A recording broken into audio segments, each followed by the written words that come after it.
firman Tuhan selalu baru setiap hari. Ketika kita menanti-nantikan Tuhan, ya dengan kesabaran, kerendahan hati, saudara ya, dengan respon yang benar, itu paling penting tuh. Saudara, konflik selalu ada, gesekan pasti ada. Salib itu harus ada, saudara. Ada konflik, ada gesekan sesama kita kan, tapi ada juga salib, ya kondisi misalnya sakit penyakit atau sesuatu yang bukan karena kamu, tiba-tiba orang fitnah kamu, atau apa saudara, bangkrutan atau masalah-masalah dalam hidupmu ya, yang kamu harus merendahkan diri, direndahkan orang serendah-rendahnya dan kamu harus merendahkan diri. Itu salib ya. Dalam kesakitanmu juga kita harus merendahkan diri kan. Orang-orang yang sombong ya saudara ya, orang-orang yang angkuh dan suka memandang orang lain lebih rendah, biasanya sakit-sakitan saudara ya. Saudara nggak percaya ya, orang yang mudah merendahkan orang lain, sakit itu nih, nanti ini sakit, ini sakit, apa dikit sakit, dan bolak-balik masuk rumah sakit. Itu biasanya karena dia suka merendahkan orang lain. Amatin deh ya. Kalau ada orang bolak-balik sakit, Anda jangan mengakui, diomongin jangan, tapi Anda disimpan di hati.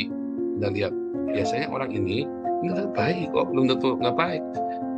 Saya punya kenalan orangnya baik sekali saudara ya, baik sekali ini orang. Waktu kami lagi susah ya, waktu kami lagi bisa-bisa semua masa pemulihan, orang ini sering ngasih ayam di pintu rumah itu loh.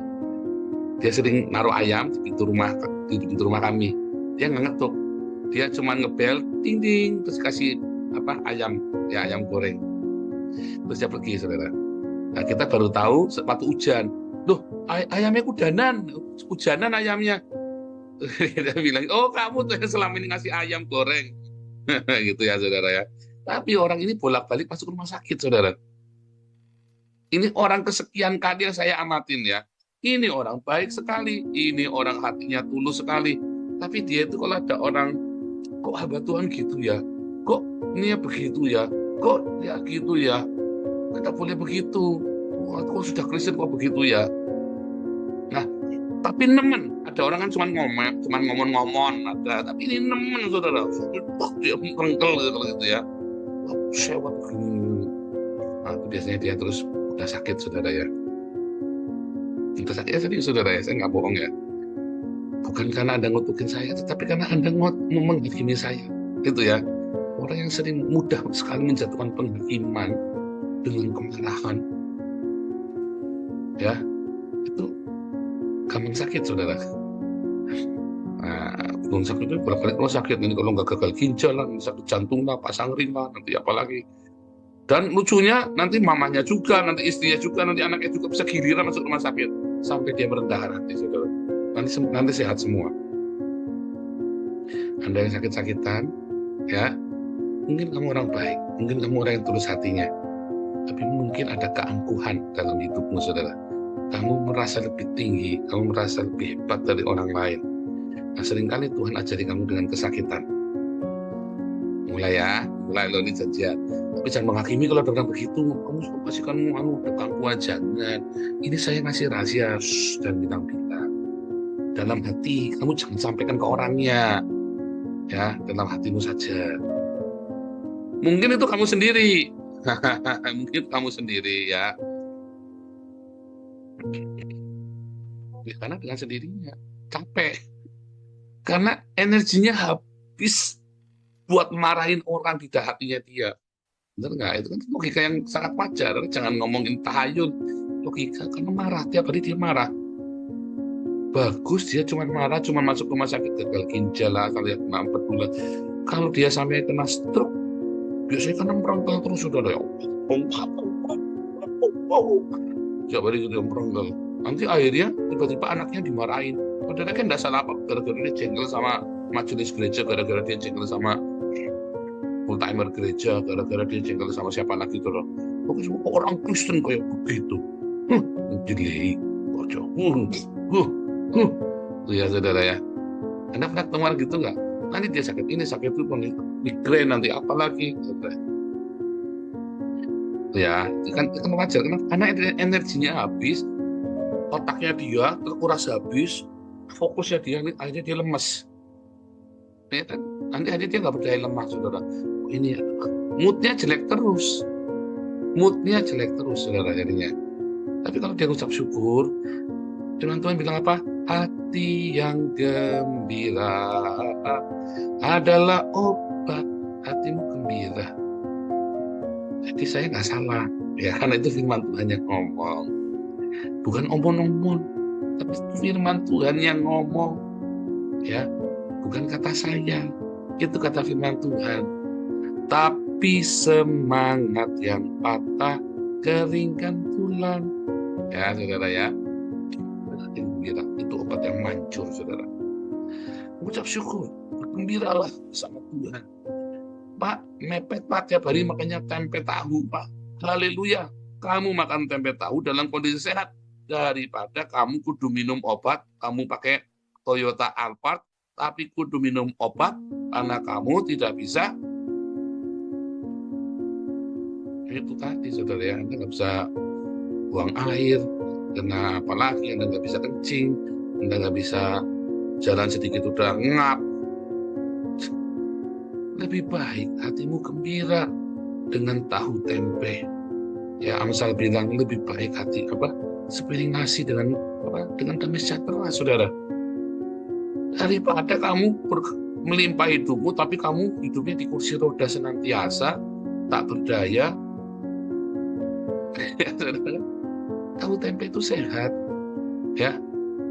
Tahu tempe itu sehat, asal jangan makan Indomie tiap hari, ya. Gitu, saudara. Ucap syukur, bahagia. Banyak orang kaya raya, dia cuman nggak pernah lihat matahari. Ada yang begitu, saudara? Ya, pagi berangkat gelap gulita kayak saya dulu. Pulang sudah gelap gulita. Loh, sudah gelap lagi. Pagi masih gelap, saya sampai gelap gulita, ya kan, sampai kantor. Karena harus pagi-pagi, kalau nggak lewat, saya nungguin kantor 2 jam kadang-kadang, saudara. Kalau kan kelewat itu saya telatnya 2 jam. Kalau nggak awal 2 jam, ya berarti saya telatnya 2 jam. Kalau di Jakarta kan begitu. Pulang sudah gelap, jadi saya nggak pernah lihat matahari tuh. Selama saya di Jakarta hampir nggak pernah lihat matahari tuh, saudara. Kalau nggak karena siang diajak meeting sama orang, baru saya keluar, saya langsung gini, saudara, ya, nggak pernah lihat matahari. Nah, enak banget ya. Saya cuma makan tahu tempe tiap hari, tapi Anda bangun, Anda bisa dengarkan suara burung, Anda masih bisa mancing kali, Anda makanya cuma tahu tempe tapi ngucap syukur. Enak mana, saudara? Coba pikirkan banyak hal, saudara, ya. Itu berkat. Nah, kita ini ditanya tentang berkat. Itu tadi, ya, berkat. Bagaimana Yakub memberkati Efraim sama Manasye, ya. Efraim sama Manasye, tapi kebalik berkatnya. Saya nggak mau cerita berkat yang kebaliknya itu, tapi saya lagi cerita Yusuf dibagi 2 bagian, ya. Sehingga Yusuf itu, ya, nanti namanya hilang jadi Efraim sama Manasye. Ya, nanti Efraim itu seringkali, ya, disebut dengan Yusuf. Tapi Efraim juga mewakili Israel. Makanya bilang Efraim adalah Israel, kata Yakub, ya kan? Ya, Efraim ini adalah Yakub. Yakub itu kan Israel. Jadi, saudara, kalau Anda melihat di dalam Wahyu 7 tadi, ada 144.000 orang kudus. Yang nggak ada di situ adalah suku Dan. 12 suku Israel, yang nggak ada adalah suku Dan. Karena suku Dan itu begitu jahatnya menyembah berhala. Sedangkan ada Manasye, tetapi tidak ada Efraim. Karena tidak ada Efraim, karena Efraim diganti dengan Yusuf, ya, pewarisnya Yusuf atau Israel. Tapi secara keseluruhan mereka disebut Efraim, ya, punyakulah Efraim, katanya di firman Allah, ya. Nah, itu begitu. Nah, saudara, di dalam berkatnya Yusuf itu, saudara, ya, berkatnya Yusuf untuk Efraim dan Manasye, mengapa Yusuf akhirnya dapat berkat double porsi, saudara? Bukan urapan double porsi, ya, berkat double porsi dibanding saudaranya. Karena Yusuf punya hati yang rela, saudara. Saya bayangin, memang hati yang rela itu menempuh via dolorosa, jalan salib, ketika hatimu ikhlas, saudara. Kamu dikhianati, diam. Kamu dirampas, diam. Kamu diapain, bukan diam kamu kalah. Karena kamu bisa mengalah, tapi kamu mengalah. ya kamu mengalah, hatimu ikhlas. Dah, saudara, nggak usah. Udahlah. Tapi ikhlas bukanlah ikhlas kalau habis itu adalah saudara marah-marah, tiba-tiba kamu di rumah gebukin istrimu, gebukin anakmu, ya kan, atau gebukin anjingmu. Nah, itu namanya nggak ikhlas, ya, nggak rela itu namanya. Tapi namanya rela itu memang rela. Udahlah, saudara. Hatimu pun bilang itu saudara, nggak berebut, ya kan? Itu saudara. Udahlah, nggak apa-apa, dosa. Ketika kamu secara konsisten, ya hatimu rela, hatimu ikhlas, saudara, secara konsisten, benar-benar rela dan ikhlas, ya, maka apa yang terjadi, saudara? Maka Tuhan akan berikan berkatnya itu double porsi, saudara. Berkatnya Yusuf itu, selain dia sendiri punya berkat sendiri, ya, karena rela itu akan berbuah, saudara. Semua kerelaan itu selalu berbuah lebat, saudara. Mungkin untuk tempo waktu tertentu hidupmu akan menderita. Tetapi setelah tempo itu selesai dan kamu konsisten dengan hati yang rela dan kamu responnya benar, tetap mencari Tuhan, tetap takut-takut, tetap jaga kekudusan, banyak orang rela menderita, Tuhan udah nggak peduli saya lagi. Lalu dia mulai hidup nggak kudus. Nah, tidak terjadi, saudara. Kalau kamu sudah niat mau relakan, kamu jaga kekudusan hidupmu, saudara. Kalau kamu sudah mau merelakan, kamu masuk dalam berkat ilahi, dalam suasana ilahi, jaga kekudusan. Nanti kamu akan terima berkatnya 40 lipat, saudara. Buah itu, saudara. Pasrah, 40 lipat, 40 lipat, 40 lipat. Hatimu rela, hatimu ikhlas, saudara. Bahkan keturunanmu akan mendapatkan warisan ilahi yang double berkat. Ya, warisan ilahi. Kamu akan memiliki double berkat warisan ilahi, saudara. Kenapa, saudara? Karena Tuhan suka sekali kalau hatimu tuh rela. Karena hati yang rela itulah ciri khas orang yang dipenuhi Roh Kudus, saudara, yang nggak berebut. Kalau kamu nggak berebut, ya, itulah bukti kamu dipenuhi dengan Roh Kudus. Untuk orang Wanes itu kalau ditanya, oh enggak, itu kita buahnya nanti. Ya, yang penting kita ini percaya Wanes, oh Yesus adalah Bapa. Udah, yang penting kamu berbuah. Orang Trinitas, oh yang penting Trinitas dulu. Udah, yang penting kamu berbuah. Oh enggak, kamu enggak perlu berbuah, yang penting kamu percaya Trinitas dulu. Gundurmu peang, saudara. Bukan doktrin, bukan dogma, bukan pengetahuanmu. Tanda kamu dipenuhi Roh Kudus adalah ketika kamu rela. Dalam Matius 51 ya. Ya, perbaharuilah aku dengan roh yang teguh. Diperbaharui.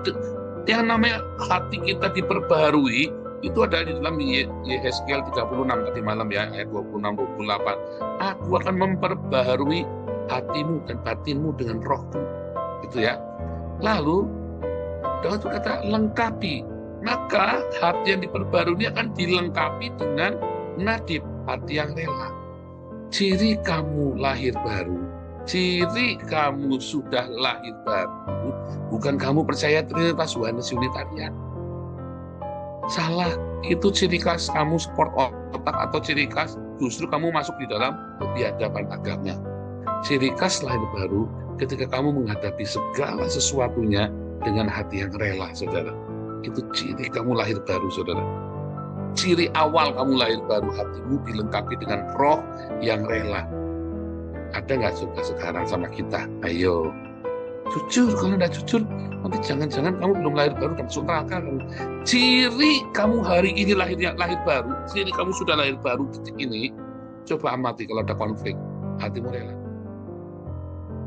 Nah, serius, saudara ya.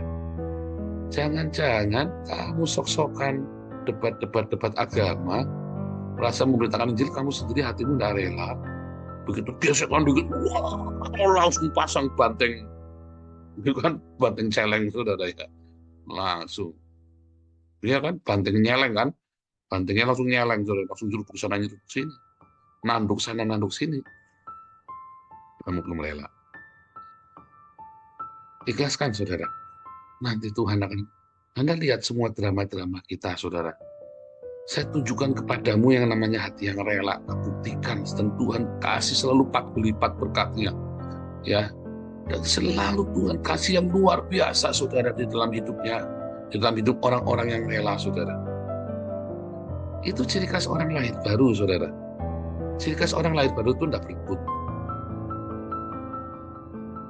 Ya, apalagi sambil saling memaki. Itu tanda kamu belum lahir baru. Percaya saya, saudara, begitu kamu sudah mulai saling memaki, kamu belum lahir baru. Ya, begitu kamu terus tiap hari ya, tidak berhenti maki orang ya, berhenti orang tiap hari. Makanya saya melarang kalian membahas. Kalau saya lagi musuhan, ya dimusuhi sama Saifuddin, dimusuhi sama siapa lagi, dimusuhi sama lagi yang berbeda. Saya selalu melarang yang di grup itu udah jangan dibahas. Nggak level. Nanti kamu mengotori dirimu, kamu mengotori hati nuranimu. Anak itu kadang-kadang kepo ya, pengen tahu orang ngomongin apa, ya kan? Jangan. Aku rela kok. Iya. Sekarang ini kamu rela. Tapi ketika kamu kepo, ya pengen tahu chatnya, kamu nanti tiba-tiba kotor pikirannya. Padahal kan hatinya rela. Nggak marah, aku nggak marah. Iya, aku tahu kamu orang yang baik hati. Anak ini orang yang sangat baik, saudara ya. Tapi kamu nanti kotor, nanti kamu terpengaruh, nanti akhirnya kita nggak bisa tidur nyenyak nanti malam karena kamu kepikiran orang ngomong. Jangan-jangan kan begitu, saudara, karena kamu kepo. Makanya saya kasih trik, kalau kamu mau rela hatimu, jangan pengen tahu apa yang dilakukan oleh orang lain. Jangan pengen tahu, jangan kepo, saudara. Kalau kamu pengen enak supaya hatimu selalu rela, jangan pengen tahu apa yang diurusi orang lain, apalagi itu adalah lawan, saudara. Jangan pengen tahu. Saya nggak cerita lawan bisnis ya, saya lagi cerita ini dalam konflik. Sebab kalau lagi lawan bisnis, ya kamu harus tahu market intelligence. Saya adalah seorang market intelligence, saudara ya. Saya selalu kalau baca sesuatu, saya selidiki dulu profiling. Tetapi kalau kamu lagi berkonflik, jangan pengen tahu dia lagi ngomongin kamu apa sih. Jangan, saudara. Itu tandanya kamu nggak rela. Sekalipun saya rela, tapi nanti akhirnya ngotorin kamu dan kamu jadi nggak rela gara-gara itu. Apalagi kalau yang diomongin itu pas banget. Aduh, langsung kamu pas banget. Nah, itulah. Makanya ya, makanya jangan nonton drama Korea itu loh. Drama Korea kan bukan market intelligence, tetapi apa? Kepo. K-pop ya, kepo kan. Drama Korea kan kepo, saudara. Iya kan, kalau ada intrik kan kepo kan drama Korea kan. Lalu kamu mulai bermain drakor di dalam kepalamu. Produk drakor itu tadi, kan kita siap-siap waspada. Nggak usah. Tuhan Yesus mempersiapkan hatimu dengan segala kewaspadaan. Nanti hatimu rela. Kalau hatimu rela, dalam jangka tertentu, sebulankah, setahunkah, 7 tahunkah, ya misalnya nih berapa tahun lah, ya tiba-tiba kamu menuai buah yang melimpah. Tiba-tiba anakmu nonton, kamu rela, kamu akan punya warisan ilahi yang double porsi, saudara. Tergantung Anda mau K-pop, drakor, atau Anda mau menerima warisan ilahi dari surga. Nah, semuanya ada padamu. Ya, saudara ya. Tapi di awal tadi saya bilang, kalau kamu sering sakit-sakitan, bukan sakit ya, namanya orang sakit beda dengan sakit-sakitan. Kalau kamu sering sakit-sakitan, jangan-jangan hatimu penuh dengan penghakiman, penuh dengan kemarahan, energimu habis. Orang sakit-sakitan itu, tubuh kita ini kan medan elektronik, sebuah medan listrik. Tubuh kita ini ada sebuah medan listrik. Ya, ada ion-ionnya. Ketika ion-ion ini nggak seimbang, mengapa? Karena konsum by the energy yang negatif, saudara. Ya, energi yang negatif itu apa? Yang korup, yang menghabiskan seluruh energimu, saudara. Contohnya, kalau Anda punya device-nya korslet, saudara, sehingga gampang bocor habis baterainya, ya kan? Atau device-nya korslet yang harusnya bisa 1.200 kWh, cuman bisa keluarnya mentoknya cuma 300 kWh. Misalnya begitu tuh ya, karena dia bocor, ya. Ada kebocoran medan magnet. Tubuh kita juga sama, karena ada kebocoran ion-ion dalam tubuh kita. Makanya kan kamu harus ada apa ozonizer, apa segala macam, ya air kuantum, apa segala macam. Anda perlu tuh. Iya, tapi kan mahal. Air Quantum itu coba alatnya harganya berapa? 10 juta, 20 juta ya. Ya memang mahal. Ozonizer kita beli kemarin berapa, Maya? Waktu rumah sakit 185 euro. Ozonizer itu ya, kita beli 185 euro. Hampir 4 juta, saudara ya. Itu yang paling murah itu kita beli itu, saudara ya. Waktu anak sakit ya. Ya itulah. Tapi kalau hatimu gembira, hatimu rela, ya, kamu tidak perlu semuanya itu. Semua badanmu akan sehat. Hati yang gembira itu akan menormalkan ionisasi dalam tubuhmu, saudara. Akan memberikan energi yang positif. Akan merecharge hati yang gembira itu. Ya, makanya memuji Tuhan itu penting. Itulah sebabnya orang Kristen menyanyi memuji Tuhan. Karena memuji Tuhan, bangun Yesus, Engkau baik Tuhan, pagi-pagi ya. Itu langsung merecharge. Positif, saudara. Begitu kamu ada masalah, saudara ya, konflik, terus kamu relakan, itu bukan negatif loh yang jadi, tapi energimu makin positif, saudara. Begitu ada konflik, terus kamu rela hatimu, itu kamu akan di-recharge, saudara. Kayak saya, makanya awet muda tambah ganteng, saudara. Cie. Tapi iya, saudara, kamu akan di-recharge kalau hatimu rela, saudara. Ya, tapi kalau hatimu nggak rela, kamu makin cepat tua, makin bungkuk. Tapi semangat yang patah keringkan tulang. Kenapa? Karena tambah cantik, saudara. Karena dia waktu itu dibokok-bokok sama mami saya, artinya rela ikhlas, saudara. Sehingga itu sayang ya, orang-orang mitos ya, mertua nggak bisa sama, bukan mitos, saudara. Itu anggapan benar ya, mertua tidak bisa tinggal sama menantu perempuannya karena mematahkan mitos itu, saudara. Sehingga seger mukanya, saudara. Teman-temannya udah pada layu, saudara ya. Ya kecuali anak main sakit ya, dan beda lagi ya, lagi sakit. Tapi di dalam prosesnya tambah seger ya, tambah bersinar. Mengapa? Karena rela hatinya. Orangnya rela hatinya, saudara. Itu penting, saudara ya, dalam hidupmu. Kamu pengen cantik, kamu pengen tetap awet muda, hatimu kudu rela. Nanti kamu seger mukanya. Nanti umur tak lekang oleh panas, tak lekang oleh hujan, saudara ya. Atre Efredi, Tuhan Yesus memberkati.